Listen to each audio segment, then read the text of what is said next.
Chapter 2.6 Slavery in the British Colonies. This is one of the most important and most sobering topics in the entire course. Over this period, a brutal system of racial slavery took hold across the colonies, becoming the foundation of the Southern economy and hardening a racial caste that would shape America for centuries. We'll cover how slavery developed, how it differed by region, and, just as importantly, how enslaved people resisted and survived. Let's approach it honestly. Here's the big idea. Over the colonial period, a system of racial chattel slavery took deep root and became central to colonial America, above all in the South. This was not casual or temporary servitude. It was hereditary, lifelong bondage based on race, enforced by law. It powered the plantation economy that produced tobacco, rice, and indigo. And throughout, enslaved Africans and African Americans resisted, survived, and built community. This topic sits at the heart of Key Concept 2.2 and is one of the defining stories of American history. Let's trace how it developed. Slavery didn't dominate from day one. Early in the period, especially in the Chesapeake, planters relied on indentured servants, poor English migrants who worked a set number of years in exchange for passage, then went free. But this system created a growing class of landless, discontented former servants. And in 1676, Bacon's rebellion showed how dangerous and armed that class could be.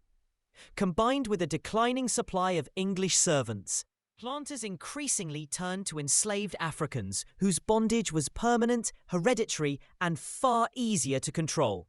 By around 1700, enslaved African labor had become the foundation of the Southern labor system.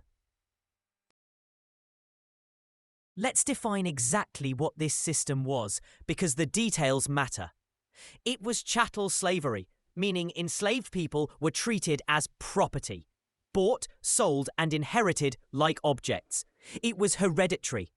By colonial law, a child's enslaved status passed down from the mother, so slavery was inherited at birth.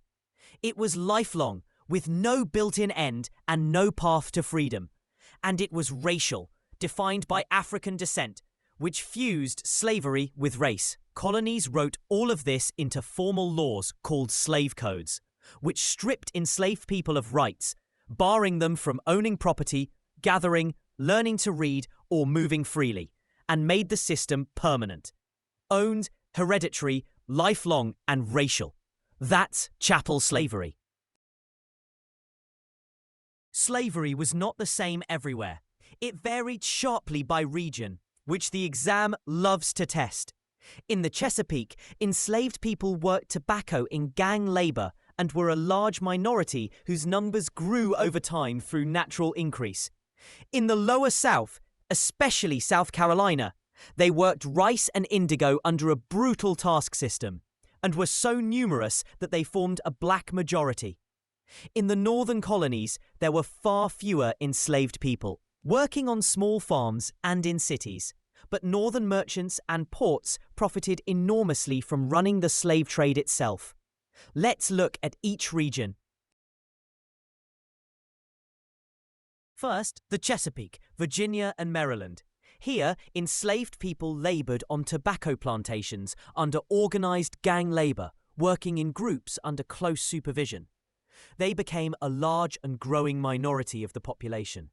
One distinctive feature, unlike the deadly Caribbean, the Chesapeake's enslaved population eventually began to grow through natural increase, that is, through births within the enslaved community, creating a more American-born population over time. And as slavery expanded, a rigid racial hierarchy hardened, separating white colonists from the enslaved black population. Next, the lower South, especially South Carolina. Here, enslaved people grew rice and indigo in the hot, swampy low country, often under a task system, where they were assigned specific daily tasks. Conditions were among the most brutal anywhere, with staggering death rates from disease, especially malaria, and grueling labor. So many enslaved Africans were imported that South Carolina had an enslaved black majority. And precisely because the black population was so large and concentrated, enslaved people retained more of their African languages, religions, and traditions, blending them into distinctive new cultures like the Gullah of the Low Country. Finally, the North, New England, and the Middle Colonies. Here there were far fewer enslaved people, because there was no staple plantation crop and farms were smaller. Enslaved people in the North typically worked as household servants, artisans, farmhands, and dock workers, often in cities. But here's the crucial point students miss. The North was deeply implicated in slavery, even with fewer enslaved people. Northern merchants and shippers ran much of the transatlantic slave trade, and northern ports like Newport, Boston, and New York grew wealthy from it, and from trading the rum and goods that slavery produced. Slavery's profits touched every region. Now to something the exam explicitly asks about: how enslaved people responded. Resistance took many forms, from dramatic to subtle. At the boldest end were overt armed revolts against enslavers. Far more common was everyday resistance, deliberately slowing work, breaking tools, feigning illness, and quiet sabotage. Many risked everything to escape, running away toward freedom. And perhaps most powerful of all was cultural survival. Enslaved people preserved African languages, religions, music, and above all family and community, against a system designed to destroy them. Every one of these acts, large and small, was an assertion of their humanity. Let's look at the most famous revolt. The most significant uprising in the British mainland colonies was the Stono Rebellion of 1739 in South Carolina.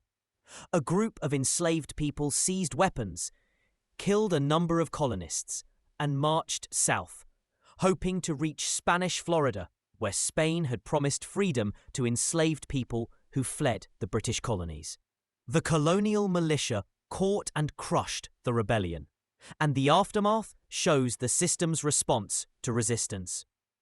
South Carolina passed the harsh Negro Act of 1740, tightening control over enslaved people even further. Stono is the mainland revolt you most need to know. Beyond open revolt, enslaved people resisted simply by surviving and building meaningful lives, itself an act of defiance against a dehumanizing system. They preserved African languages, music, foodways, and religious practices, blending them with new influences to forge distinctive African American cultures, like the Gullah culture of the South Carolina Low Country. Against a system that tore families apart through sale, enslaved people fought to build and maintain family and kinship networks. Creating community, culture, and family under these conditions was an extraordinary act of resilience, resistance through survival, and a foundation of African American life. Finally, the effects, which echo through all of American history. Economically, slavery powered the wealth of the South and enriched merchants across every region. Socially, it hardened a rigid racial caste, with race now determining one's place in society.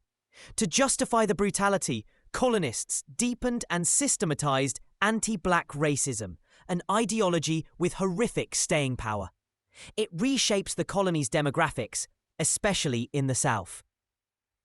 And it set the stage for centuries of struggle, from slave revolts to the Civil War to the long fight for civil rights. Slavery was both a foundation of colonial prosperity and a fracture running straight into the nation's future. Let's anchor it. Key Concept 2.2 applied here: the growth of slavery and the Atlantic economy reshaped colonial society, and enslaved people continually resisted their bondage. Your specific Topic 2.6 job is twofold. Explain the causes and effects of slavery's growth across the colonial regions, and explain how enslaved people responded. Remember both halves, development and resistance, because the exam tests both. In Feen terms, this chapter is led by work, exchange and technology.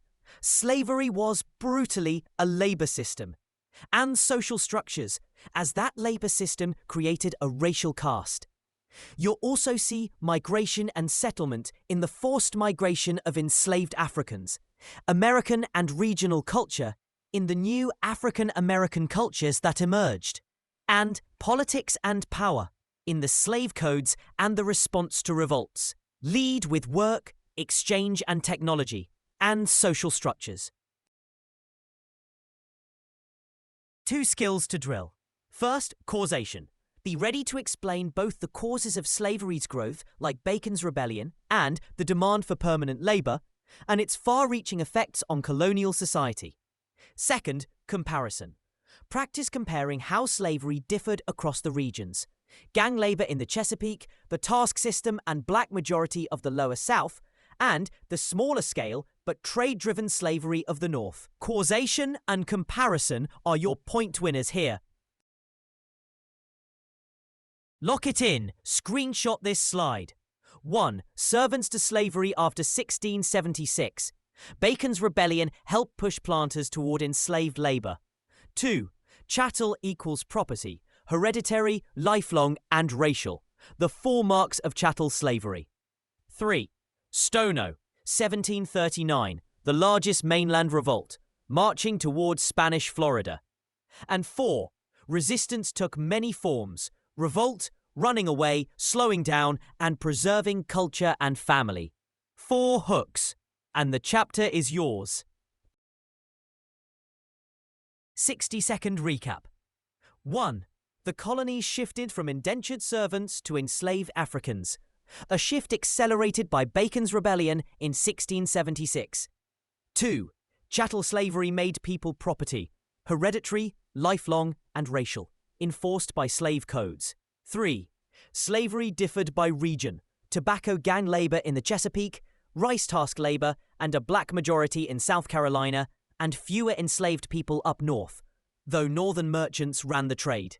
4. Enslaved people resisted in many ways, from the Stono Rebellion of 1739 to everyday sabotage, escape, and preserving culture and family.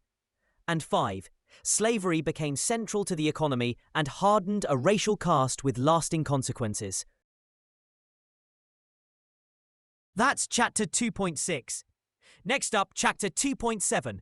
Colonial Society and Culture, the Enlightenment, the Great Awakening, the rise of print culture and self-government, and the emergence of a distinct colonial identity. Subscribe so you don't miss it, and I'll see you in the next one, on your way to a 5.